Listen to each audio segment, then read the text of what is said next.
Everything you love, you're going to lose someday. Right. So to love something is to accept the inevitability that it's going to break your fucking heart someday. And yet we do it anyway because it's the best thing, right? Because life is better with it. Right. So to me, like, that makes it more beautiful to say, you know what? If you break my fucking heart, it will have been worth it. Yeah. It will have been worth it because we got to do this. Sold. I don't even know where to begin. So, I'm just making this video because I've had a couple of you ask me what happened with Phoenix. And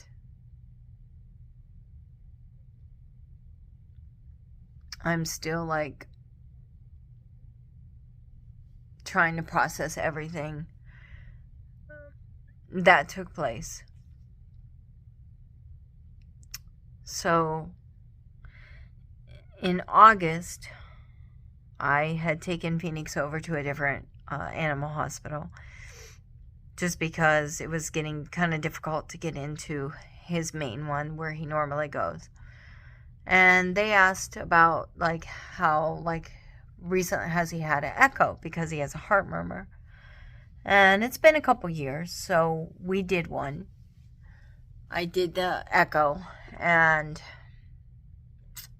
the doctor, the cardiologist, an asshole, let me tell you. Like, basically hand you pills and say your cat's gonna die in 6 months. He diagnosed him with end-stage HCM, that's hydrocardiomyopathy, if I'm saying that right. Of course, they put him on medication like Vetmedin, and he was supposed to be on a blood thinner, clopidogrel, which caused him to have a lot of nausea. And I searched out for other doctors, and I did, and I found a wonderful doctor, Dr. Kevin Toman, who sells rapamycin or Felicine CA for cats, and I started him on that medication because it can potentially reverse or stop the progression of the disease, which is thickening of the heart. So he got on that. He went out and saw a holistic vet. He saw Dr. Magda, and we were just kind of like, put that out of your mind, you know. And I got the medication from her as well because she sells it as well. And he had his second echo on the 23rd of September. So this 23rd of September, before that, a week before that, I brought him into work because he was kind of mopey, you know, and I have so many cats now in my house that I'm thinking, is it just because of that or whatever? So I brought him into work, and he did vomit, not out of the ordinary, but he did. And then on the way home, he pooped in the car again, like he did after the echo on the 25th of August. And he puked again. So I took him straight over to the emergency, and they didn't really see like anything like wrong. Maybe just had upset stomach, or maybe because the other two cats came down with parasites. You know, who knows? That was like September 19th. So the 23rd, he had the follow-up appointment with Dr. Cole out in Pasadena at Access. And I left work early, and I took him, picked him up, picked up Simona, and we went. And he was fine. He was doing tricks. Everybody was like videotaping him and doing tricks in the lobby. And, you know, he went and had his echo. After he was done, I gave him his Vetmedin because I brought it with me. And they did do a chest x-ray, and they saw some fluid on his lungs, like they also saw like on the echo around his heart. So they gave him a Lasix injection. And then as I was taking him to the car, he looks at me and he is like open mouth breathing. So I went and I told them, and I opted for him to stay for like 2 days. Well, I paid for 2 days stay at Access, you know, on the pretenses that he'll probably, you know, get whatever fluid out and come home the next day. By the time that Simona and I had gotten home back in Torrance, they had pretty much called and said that they needed to put him on a ventilator. And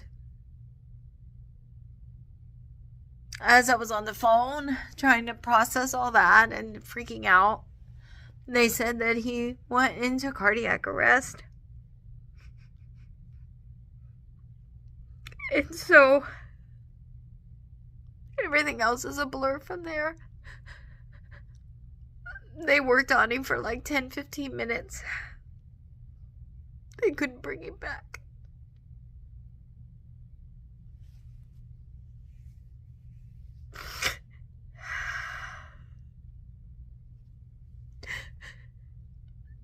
It was a shock to all of them.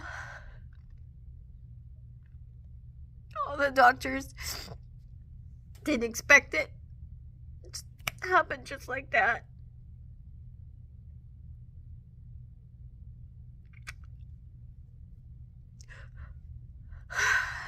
So it was so chaotic that day. It was the 23rd of September when he passed away. Just a week ago. Today's Thursday, October 2nd. George drove Simona and I back out to Pasadena. And I saw him and got to spend time with him. He was already gone. Sorry, somebody came to the door. I'm at the office. Yeah, I got to spend time with him. And it was absolutely awful. Just awful. Like,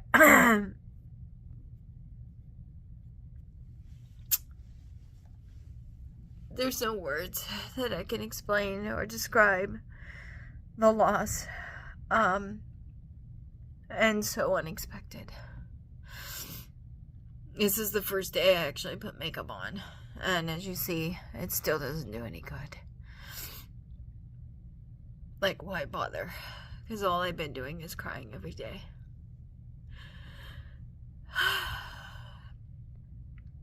Phoenix was a big part of my life. He was a constant. When my other kitty, Damien, passed away in 2015 of pancreatic cancer, he was 19. He died April 9th, 2015. Phoenix was born April 7th. And that's why Phoenix got his name. Because he looked just like Damien. And so the legacy continued. It was like having Damien, but on H2O. Because Phoenix loved to go everywhere with me. Walked on the leash, did tricks, took him to bars, took him to Grand Canyon. That cat saw so much more than probably an average person in the day of their life that never gets out of the state they were born. Phoenix did a lot. And he will be forever missed. And I just wanted to make this a little video about what happened and what I've been missing.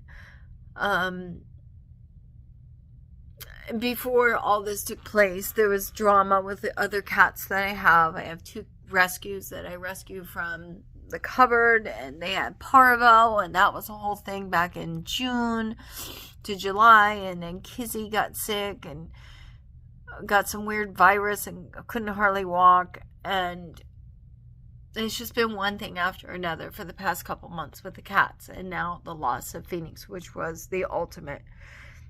And of course the neighbor shows up and dumps off 3 newborn kittens, literally with the placenta and the umbilical cords wrapped around trees. 2 of those kittens died. One of them still alive as of today. How long it will be alive, I'm hoping it survives to find a home. I tried every rescue organization, and either 1, they don't answer, or 2, they're too full. So, why even put on your website that you help neonatals, you save neonatals, and call if you have something because they don't help you. So it has been absolutely horrible for the past 3 weeks with watching the 2 other kittens pass away, the loss of Phoenix, and almost losing the other one. But now he's doing good. Thank you to Ari, who's watching him, giving me a couple days break. He's actually doing better, so that's good. Because it's a lot. It's a lot. And then when we come back to the spiritual side, people ask, well, why didn't you try to do anything? I did. I worked on healing for Phoenix. And I thought, in my heart of heart, I thought that when I did this echo, even though I was nervous to go, I should have canceled the fucking appointment. I should have canceled the appointment. I thought that the echo was going to be better than what it was. Especially since I do a lot of healing work and it's always manifested so quickly and so fast for like catastrophic illnesses for either animals or people. So it brings me to a point where I'm questioning everything. I question my spirit. I question why. What happened? What went wrong? Why did this have to happen the way it did? When every other time it always worked for everyone else. But it didn't work for my baby boy. So it makes you question your faith. No, not question faith, but just question spirit of why. It's hard to understand. Especially when you're practicing and you've done so much. So many answers that need to be answered that are just up in the air. When I talked to the doctor, he called, the cardiologist, Dr. Cole. He thinks that maybe because of the stress of Phoenix coming, he might have had like a flash edema. And that's what killed him. And then he went into cardiac arrest because his heart just couldn't take it. Because he couldn't breathe. He wasn't like that going.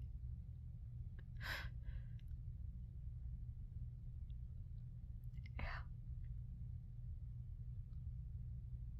So, that's where I've been. That's what's going on. And, it doesn't get any easier. That's for sure.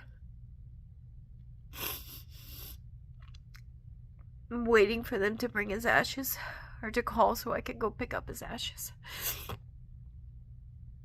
I can finally bring my baby home.